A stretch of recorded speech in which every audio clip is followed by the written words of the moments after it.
Hello student, today we shall do a poem named The Laburnum Top written by Ted Hughes.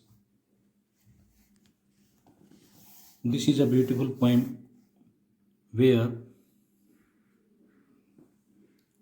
the laburnum tree is described in September. It is the afternoon of a day in September. The sun is shining brightly. The poet sees a laburnum tree bathed in yellow sunlight. The top of the tree is all silent. It is quite still. Let's read the poem. The laburnum top is silent. laburnum एक छोटा सा tree है जिसकी hanging branches होती हैं, yellow flowers होते हैं और उसके जो सीड्स होते हैं वो पॉइजनस होते हैं। उसकी जो टॉप होती है वो बिल्कुल साइलेंट है। जिससे मैं पोइट ने पोइम को राइट किया तो उस समय उसने देखा कि जो लेबनम ट्री है वो बिल्कुल साइलेंट है। उसकी टॉप, उसकी जो पीक है क्वाइट स्टिल मीन्स होता है motionless. In the afternoon yellow September sunlight, और जो समय था वो सितंबर का मंथ था। उस समय आप लोग जानते ही होंगे कि उस समय ऑटम सीजन होता है। ऑटम सीजन में जो सनलाइट होती है वो एक उसका जो कलर होता है येलोइश होता है। सेम उस ट्री का भी है, मतलब यहाँ पर एक कनेक्शन किया गया दोनों के अंदर। ट्री का जो कलर है वो भी येलो है, सनलाइट भी येलो है। ऑटम सीजन मतलब एक येलोइश कलर का कॉम्बिनेशन किया गया है यहाँ पर। अ फ्यू लीव्स येलोइंग, और साथ में आपको क्या बताया गया है कि उस समय जब ऑटम का सीजन होता है तो जो लीव्स होते हैं, जो ट्री के जो लीव्स होते हैं वो येलो हो जाते हैं, वो नीचे गिरना स्टार्ट हो जाते हैं। तो लीव्स थे वो येलो हो गए थे। ऑल इट्स सीड्स फॉलन, और उसके सभी बीज नीचे गिर चुके थे। इन फर्स्ट 3 लाइन्स में आपने क्या देखा कि जो ट्री की जो टॉप थी वो बिल्कुल साइलेंट थी। वहाँ पर एकदम चारों तरफ एटमॉस्फेयर पीसफुल था, काम था, किसी प्रकार की कोई चहचहाट नहीं थी। येलोइश कलर को अच्छे से वहाँ पर उसका कॉम्बिनेशन किया गया है। सितंबर का मंथ लिया गया, ब्राइट सनलाइट है, और जो ट्री के जो लीव्स हैं वो भी येलो हो गए और उसके सीड्स भी नीचे गिर चुके हैं। ये ऑटम सीजन को रिप्रेजेंट करता है। यहाँ पर आप लोग देखेंगे सितंबर सनलाइट में यहाँ पर एस और एस जो कंसोनेंट है उसकी रेपिटेशन है, तो यहाँ पर फिगर ऑफ स्पीच है alliteration. Till the goldfinch come, और ये जो एटमॉस्फेयर, जो शांत एटमॉस्फेयर है एकदम कामनेस का, साइलेंट का, वो तब तक रहा जब तक गोल्ड फिंच वो उस ट्री की टॉप पर नहीं आ जाती। Till the gold Finch comes. Gold Finch क्या है?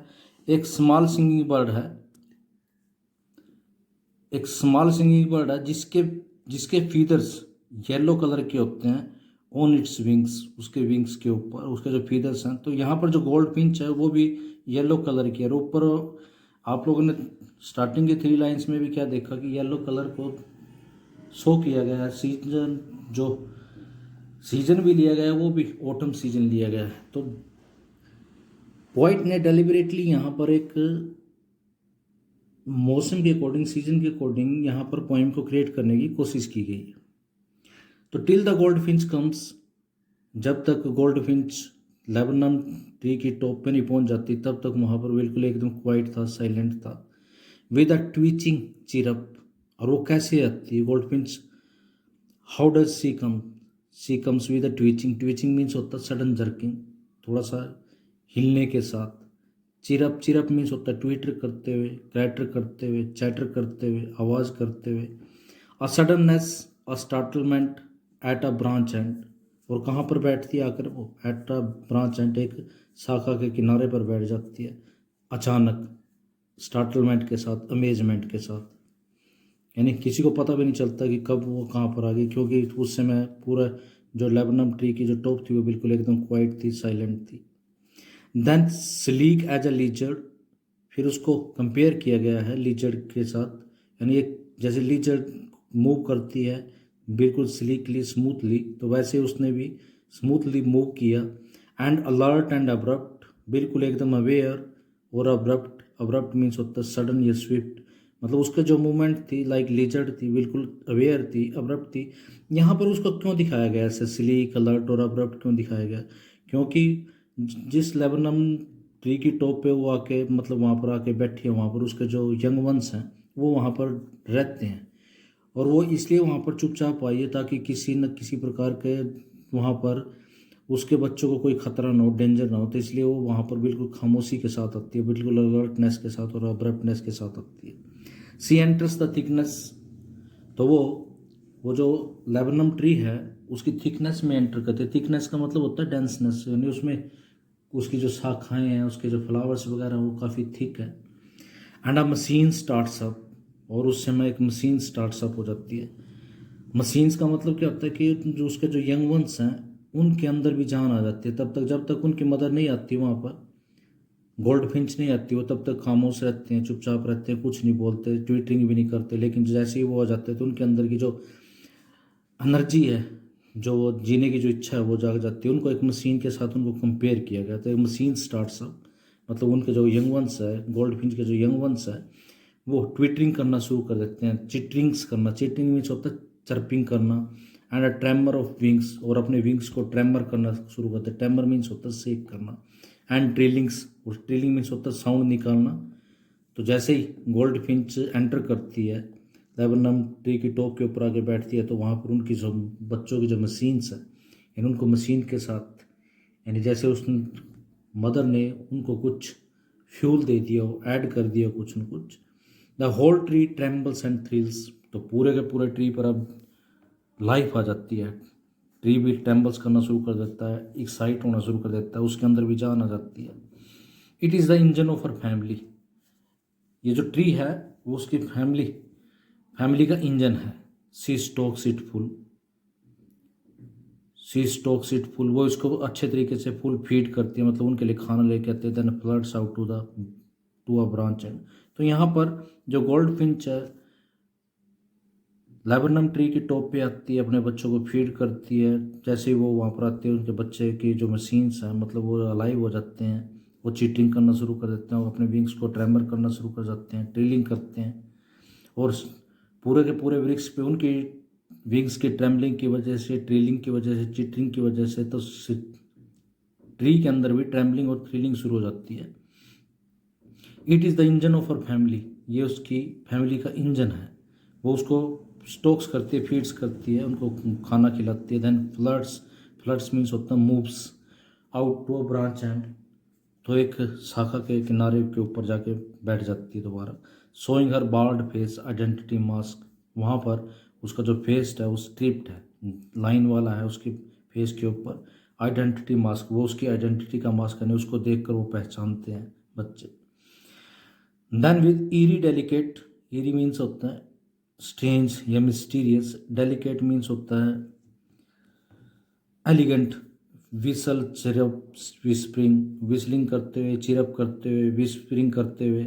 सी लॉन्चीज अवे, वो लॉन्चीज अवे का मतलब होता है सेंड्स ऑफ या फ्लाइज अवे, उड़ जाती है वहाँ से टुवर्ड्स इन्फिनाइट। इन्फिनाइट मीन्स होता है लिमिटलेस स्काई, यानी सीमित जो आकाश है उसकी तरफ उड़ जाती है। And the laburnum subsides to empty, तो दोबारा फिर जो लेबनम का जो ट्री है वो दोबारा फिर एम्प्टी हो जाता है।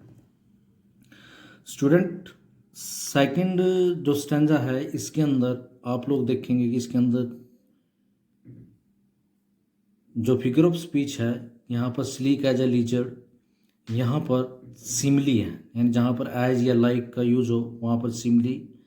यहाँ पर अ machine starts up, machine, machine कौन सी? वो जो यंग वंस की जो मशीन्स हैं, यानी यंग वन को मशीन्स के साथ कंपेयर किया गया, तो यहाँ पर मेटाफर है। और इसके अलावा it is the engine of our family, यहाँ पर भी मेटाफर है। इसके अलावा ट्रेम्बल्स और थ्रिल्स में एलिट्रेशन है, ट्रेम्बल्स और थ्रिल्स में। इसके बाद सडननेस और स्टार्टलमेंट के अंदर एलिट्रेशन है।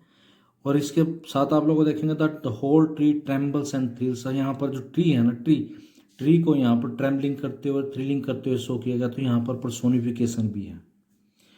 तो इस जो सेकंड स्टैंजा है इसके अंदर काफ़ी सारी जो फिगर ऑफ स्पीच हैं वो मैंने आपको बता दी है।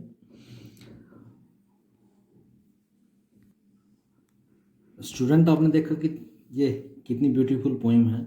स्टार्टिंग में आप लोगों ने देखा कि बिल्कुल वहाँ पर लेबनम ट्री की जो टॉप है बिल्कुल साइलेंट थी, फिर वहाँ पर गोल्ड फिंच आ जाती है, वहाँ पर ट्विटरिंग हो जाती है, चर्पिंग हो जाती है, वो अपने यंग वंस को फीड करती है और फिर वापस चुपके से वहाँ से उड़ चली जाती है और दोबारा फिर उस पर ट्रीज पे खामोशी छा जाती है।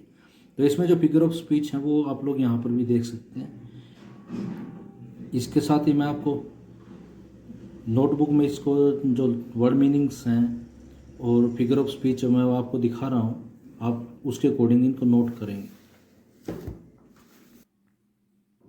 वर्ड मीनिंग्स देखिए ज़रा, वर्ड मीनिंग कैसे लिखे गए हैं यहाँ पर, आप लोगों ने भी ऐसे ही लिखना है। Laburnum, a short tree with hanging branches. Still means होता है मोशनलेस। येलोइंग मीन्स होता है बिकमिंग येलो।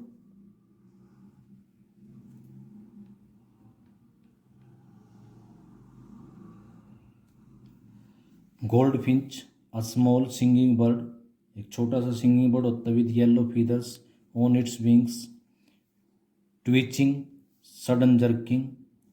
चिरप, ट्विटर या chatter. Startlement, amazement. Sleek, smooth. Alert, aware, watchful. Abrupt, sudden, swift. Thickness, denseness. Chitterings, chirping. Tremor, shakes. Trillings, sounds. Trembles, shakes. Thrills, excites.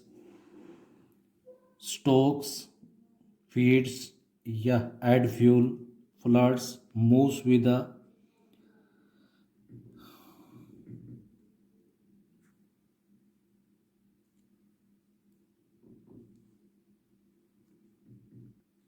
flirts, moves with open wings. Barred, stripped. Identity, identification. Mask, false face. Eerie, strange या mysterious. Delicate, elegant. Whisperings, murmurings. Launches. Sands of